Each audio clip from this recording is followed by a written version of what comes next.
नमस्कार दोस्तों, मैं हूं पुलकित मोहन सिंगला। स्वागत है आपका हमारे चैनल में। दोस्तों, आज हम इस विषय में बात करेंगे कि आप वशीकरण से कैसे बच सकते हैं, किन सावधानियों के इस्तेमाल से, किन सावधानियों को ध्यान में रख के आप वशीकरण से बच सकते हैं। दोस्तों, वशीकरण अपने आप में एक बहुत खतरनाक खेल होता है, ये आप सब जानते हैं। और एक बारी कोई भी इंसान वशीकरण का शिकार हो जाता है तो उसकी खुद की जो बुद्धि है वो काम नहीं करती, सोचने समझने की शक्ति खत्म हो जाती है, गलत और सही का फ़र्क ख़त्म हो जाता है और जैसा सामने वाला चाहता है वैसा ही आप करते चले जाते हैं।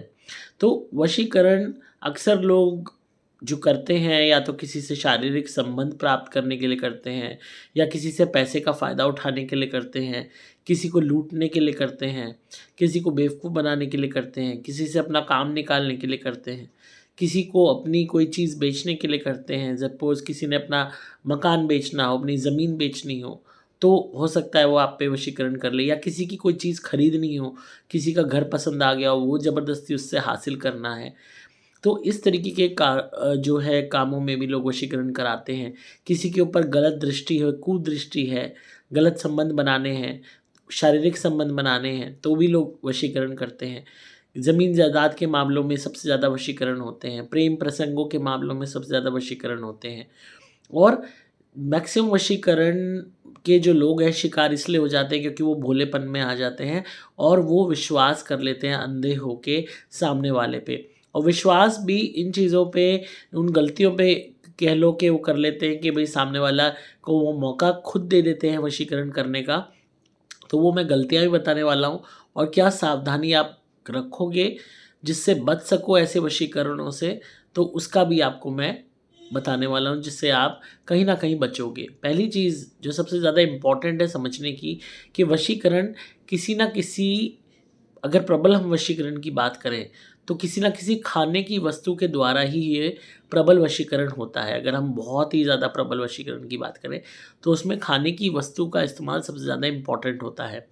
तो अक्सर कोई भी आपका दुश्मन होगा जो आपको पूरी तरह अपने वश में करना चाहेगा, तो वो खाने का कुछ ना कुछ सामान आपके लिए ज़रूर लेके आएगा और उसमें सबसे ज़्यादा इम्पोर्टेंट होगी मिठाई। वो मिठाई ज़रूर लाएगा मीठे से, और अगेन खाने का सामान हो गया और मिठाई हो गई, इससे सबसे प्रबल वशीकरण होते हैं। पड़वा के कहीं से भी लाएगा।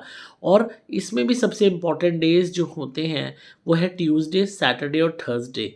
ये 3 दिन सबसे इम्पोर्टेंट होते हैं। हालाँकि वशीकरण करने वाला तो पूरे हफ्ते में किसी भी दिन कर सकता है, पर ट्यूसडे, सैटरडे एंड थर्सडे ये सबसे इम्पोर्टेंट दिन माने जाते हैं क्रियाओं के लिए। अगर कोई भी बंदा किसी से, किसी वेल लर्न्ड से अगर कोई टोटका करा के, पढ़वा के वशीकरण करके ला रहा है तो। अगर आप वो मिठाई खा रहे हो, उसकी दी हुई, और वो इंसान उस मिठाई में से खुद नहीं खा रहा, बस आपको ही खिला रहा है, तो it can also be a sign कि भई उस मिठाई में कुछ गड़बड़ है। अगर कोई बंद डब्बा दे रहा है तो उसको भी नहीं पता कि आप खाओगे या नहीं खाओगे या आगे दे दोगे। पर अगर कोई बंदा मेक श्योर कर रहा है कि आप उसको खाओ, ज़बरदस्ती आपको खिला रहा है, तो ये कोशिश कीजिए जिस निवाले को ज़बरदस्ती आपको खिला रहा है उसको ही खिलाने का प्रयास कीजिए कि नहीं, पहले तुम खाओ और फिर आप खाओगे। और उसी में उसका सच-झूठ पता लग जाएगा कि वो खाता है कि नहीं। अगर वो कहे नहीं मैं नहीं खाना, मेरा तो पेट भरा हुआ है, मैं खा के आया हूँ तो मैं तुम्हारे लिए ही लाया हूँ। नहीं भई, कोई चक्कर नहीं, पहले आप खाओ फिर हम खाएँगे। तो इसी से में एक बहसबाजी पे वो इंसान आ जाएगा, आपको खिलाकर ही दम लेगा, खुद नहीं खाएगा। इसके अलावा सबसे ज़्यादा इम्पोर्टेंट है समझनी कि अगर उस मिठाई को खाने के बाद आप सोचिए कि आपका थोड़ा-सा भी रुझान उस बंदे की तरफ बढ़ रहा है, या आप ज़्यादा उस इंसान के बारे में सोचने लगे हो उस मिठाई को खाने के बाद, तो भी कहीं न कहीं वो मिठाई वशीकरण से प्रभावित हो सकती है। क्योंकि वशीकरण का मेन मूलभूत कारण यही होता है, एक मूलभूत उसका वर्क करने का तरीका यही होता है कि वो हमेशा आपके दिलो-दिमाग पे असर डालती रहती है वो चीज़, और आपका जो खिंचाव है, जो रुझान है, वो उस इंसान के प्रति बढ़ता चला जाता है। और जब ऐसा हो जाता है, तो वो इंसान जो चाहे आपसे करा सकता है, जो चाहे मनवा सकता है। किसी से भी दूर होने को कह सकता है, किसी के भी पास होने को कह सकता है, जो मर्ज़ी कार्य करा सकता है। हालाँकि ये तभी प्रबल होते हैं जब इंसान बार-बार करे, तो ऐसा इंसान ज़रूर आपके लिए मिठाई बार-बार लेके आएगा। और अगर मिठाई से भी पेट नहीं भरा, तो परफ्यूम, परफ्यूम अपने आप में एक सेकंड सबसे ज़्यादा पोटेंट होता है वशीकरण के लिए। अगर आप उस परफ्यूम को यूज़ करते हो अपने शरीर पे, अक्सर लोग परफ्यूम आगे फर्दर गिफ्ट नहीं करते, कोई गिफ्ट में मिल जाए तो बस यूज़ करना शुरू कर देते हैं। ऐसे में परफ्यूम से, मिठाई से भी ज़्यादा दुगना असर होता है। और अगर आप वो परफ्यूम लगा रहे हो उसके बाद, तो आप खुद ही सोचोगे कि आपकी सुध-बुध जो है हर वक़्त उस इंसान के पे ही अटकी रहेगी। कपड़े तीसरी चीज़ है, अपने आप में इम्पोर्टेंट वशीकरण एलिमेंट है। कोई भी आपको ज़बरदस्ती कपड़े पहनवा रहा है कि नए कपड़े आपके लिए लाया हूँ, ये आप पहनो, और वो आप पहनते हो, उसके बाद से ही आप देखोगे कि आपके अंदर अंतर आने लगेगा। सिवाय उस इंसान के आपके दिमाग में, अगर पूरे दिन में उसके बगैर सोचे बगैर आप नहीं रह पा रहे हो, तो कहीं न कहीं वो वशीकरण से प्रभावित हो सकते हैं। हालाँकि लोग रिगार्ड देने के लिए भी याद कर सकते हैं, बट हर वक़्त दिमाग में रहना किसी के, it is not a good sign. तो हमेशा इस बात को सोचिए कि अगर कोई बहुत छोटी आपकी एक जान-पहचान है और उसी में आपके लिए इस तरह गिफ्ट ला रहा है, तो इट कैन बी डाउटफुल। बहुत पुरानी जान-पहचान है और तो अचानक उसका कोई काम आपसे निकल रहा है और तब वो आपके लिए ला रहा है, तो काम भी रिलेट कर रहा है, वो भी एक कारण बताता है कि उसका वो काम निकल रहा है, वो जो आपके पास प्रस्ताव लेके आया था। और उसी के संदर्भ में वैसे ही आपके लिए बिना किसी त्योहार के, बिना किसी खुशी के मिठाई ला रहा है, वो ला रहा है, तो कहीं न कहीं ये चीज़ इससे लिंकेज मानी जा सकती है। अक्सर लोगों के पास एक बहुत कॉमन वो है तरीका कोई भी मिठाई खिलाने का कि भगवान का प्रसाद है। भगवान के प्रसाद के नाम पे लोग बेवकूफ़ बना देते हैं और इंसान भगवान का प्रसाद को ना नहीं करते, इस चक्कर में वो ले लेते हैं। तो वो एक बहुत बड़ी बेवकूफ़ी है। क्लियर बोलो कि जी भगवान का प्रसाद है, आप रख दो, मैं बाद में खा लूँगा। और बाद में उसको किसी भी पेड़ के नीचे आप रखी आइए। भगवान के प्रसाद के नाम पे लोग बहुत बेवकूफ़ बनाते हैं, ऊपरी तक चढ़ा देते हैं, वशीकरण तक कर देते हैं। और इस बात को समझिए, कोई भी स्पेशली भगवान का प्रसाद आपके घर लेके क्यों आएगा? अपने खुद खा लेगा, परिवार को खिलाएगा या गरीबों में बाँट देगा, पूरा चल के आपके घर तक क्यों आएगा? तो हर वक़्त हर बारी कोई इंसान हर मिठाई को आपके यहाँ शेयर करने के लिए ला रहा है, हर बारी ला रहा है, आपको ही खिलाना चाह रहा है, तो कहीं न कहीं ये वशीकरण के कारण हो सकते हैं, वशीकरण उसके पीछे मोटिव हो सकता है। ऐसे में अवॉइड कीजिए ऐसी मिठाई को खाने को। कोई भी खाने-पीने की चीज़ें ला रहा है, उसके बाद आप खुद भी देखेंगे कि आपका दिमाग भारी होने लगेगा, या तो आपको नींद या सुस्ती आने लगेगी या सर में दर्द होना शुरू हो जाएगा। एकदम से अजीब-सा अनकंट्रोलेबल फीलिंग होगी, ऐसा लगेगा कि कोई और बाहरी चीज़ आपके ऊपर कंट्रोल स्थापित कर रही है।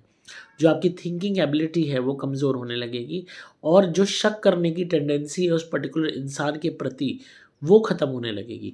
तो अपने आप में ये शुरुआती सिम्पटम्स ऐसे हैं जो आपको बता देंगे कि कुछ ना कुछ उस मिठाई के साथ गलत है, कुछ ना कुछ ऐसी चीज़ ज़रूर है जो आपको प्रभावित करने के लिए की जा रही है। और अगेन सबसे बहुत ही कॉमन चीज़ क्या है, ये वशीकरण करने वाले लोग ना चिपट जाते हैं मक्खी की तरह। जैसे मक्खी गुड़ की चिपट जाती है, शहद की चिपट जाती है, इस तरह आपके पीछे पड़ जाते हैं। हर वक़्त आपके यहाँ आते रहेंगे, बहाने से फ़ोन करते रहेंगे, बहाने से मिलने आते रहेंगे, आपका हाल-चाल पूछते रहेंगे। ख़ासकर इन्होंने जब आपको मिठाई खिलाई है या कोई कपड़ा पहनाया है या परफ्यूम दिया है, बार-बार आपसे संबंध रखेंगे, कहीं न कहीं कनेक्शन रखेंगे, सिर्फ़ ये पता करने के लिए कि आप क्या कर रहे हो, कहाँ हो, कैसी आपके जो भी डेवलपमेंट हो रही है, वो पता करने के लिए। चाहे वो म्यूचुअल फ्रेंड के थ्रू करें, चाहे खुद डायरेक्टली करें। तो ये भी एक इंस्टेंसेस होते हैं कि किसी भी इंसान को अपने जीवन में और कोई काम नहीं है क्या? कि वो हर वक़्त आप ही के ही बारे में सोचता रहेगा, हर वक़्त आपके ही घर आता रहेगा। अगर ऐसा हो रहा है, तो कहीं न कहीं इसमें भी कोई न कोई रीज़न हो सकता है, कोई न कोई त्रुटि हो सकती है। मैं ये नहीं कहता कि सारे बंदे ऐसे, हो सकता है कोई केयरिंग भी हो, बट अगर थोड़ा-सा बच के चलोगे, सावधानी रख के चलोगे, तो बहुत से वशीकरणों से, टोटकों से बचे रहोगे।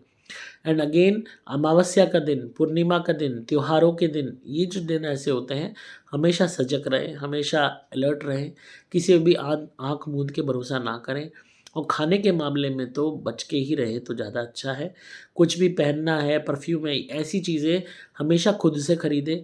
दूसरों की दी हुई पहनने की चीज़ें, कपड़े हो गए, परफ्यूम हो गया या इस तरीके की कोई भी सौंदर्य प्रसाधन हो गए, वो कभी भी यूज़ में ना लें। वो हमेशा आप इस बात का ध्यान रखें कि उसमें कहीं भी अगर थोड़ा-सा भी डाउटफुल अगर वो चीज़ निकली तो ज़िंदगी बर्बाद हो सकती है। और खाने-पीने की चीज़ें भी खुद से ही खरीदें, खुद से खाएँ, दूसरे का दिया ना लें। ये एक ऐसी, ये कह लो अमूल्य सावधानी है, अगर आप बरतना सीख जाओगे ना, तो जीवन में बहुत सी चीज़ों से बच जाओगे, बहुत से टोटकों से बच जाओगे। And again last but not the least, भगवान के प्रसाद के नाम पे बेवकूफ़ ना बनें। भगवान का प्रसाद कोई भी बंदा बाँटता नहीं है, अपने घरवालों को ही खिलाता है। कोई स्पेशली आपके लिए लेके आ रहा है, तो उसमें झोल है। इस बात को समझिए और अपने आप को जितना लालच कम करेंगे खाने पीने की चीज़ों का, मीठे का, जितना आप खुद के पैसे का खरीद के खाएँगे, उतना आपको बचाव होगा, उतना सेफगार्ड होगा। तो आई होप आपको आज की वीडियो पसंद आई होगी। ये वशीकरण की बहुत बेसिक सावधानी है, बहुत इंपॉर्टेंट है क्योंकि जड़ यही है।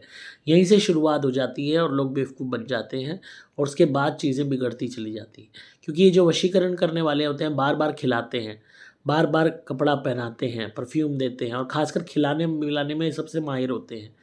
तिलक लगाने में, मीठा खिलाने में, कुछ ना कुछ खिलाते रहने में, ताकि हर बारी कुछ ना कुछ करके पागल बना सकें। तो अगर आप इसी को रोक दोगे तो उनकी सारी मैक्सिमम उस चीज़ पे फुल स्टॉप लग जाएगा। और आप देखना कि जब आप मना करोगे खाने-पीने से इनकी चीज़ें तो बौखलाएँगे, चिल्लाएँगे, गुस्सा होंगे, बातचीत करना बंद कर देंगे। कहेंगे तुम्हें हम पे शक होता है, कहते हैं ना चोर की दाढ़ी में तिनका। भई हमें तो शक नहीं हुआ, हम खा नहीं रहे, इसका मतलब आप क्यों कह रहे हो कि हमें शक हो रहा है, हम कुछ मिला देंगे। ये वाली लाइन आप क्यों कह रहे हो? इट मीन्स कि आपके मन में कोई ना कोई कमी है, कुछ ना कुछ आप उल्टा कर रहे हो जो आप अपने आप को जस्टिफ़ाई कर रहे हो।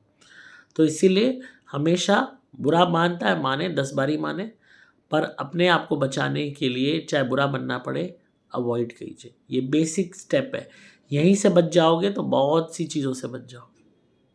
ये मत सोचो उसको बुरा लगेगा हमने नहीं लिया तो, बुरा लगता है लगे, अपना जीवन पहले है। तो आई होप आपको आज की वीडियो पसंद आई होगी। तो इसी तरह सुनते रहिए, प्यार देते रहिए, सब्सक्राइब कीजिए चैनल को ताकि आपको पारलौकिक और आध्यात्मिक दुनिया का ज्ञान मिलता रहे। अगर आप किसी भी भूत प्रेत ब्याधा से परेशान हैं, ब्लैक मैजिक कोई आप पे करता है तो आप हमारी धुनी मंगाइए, सुपर स्पेशल एक्स्ट्रा या सुपर प्लैटिनम घर में जलाइए। हर तरीके की नेगेटिविटी दूर होगी, वास्तु दोष ठीक हो जाएगा, भूत प्रेत ब्याधा काला जादू कट जाएगा। आप मेरे द्वारा भी मंत्रित कवच या लॉकेट धारण कर सकते हैं अपनी रक्षा के लिए। जो वशीकरण से पीड़ित हैं वो भी पहन सकते हैं, दिमाग हाजिर नाजिर हो जाएगा। कुछ भी हो रखा है आपके ऊपर वो हटना शुरू हो जाएगा। एंड अगेन हमारे क्रिया वाले नारियल तो हैं ही जो उतारा करने मात्र से बड़ी विपदा को दूर कर देते हैं। आपको सिंपली मोबाइल नंबर 8130331007 पे संपर्क करना होगा, व्हाट्सएप मैसेज या कॉल द्वारा। डिस्क्रिप्शन में आपको सभी डिटेल्स मिल जाएंगी। मैं हूँ आपका दोस्त पुलकित मोहन सिंगला।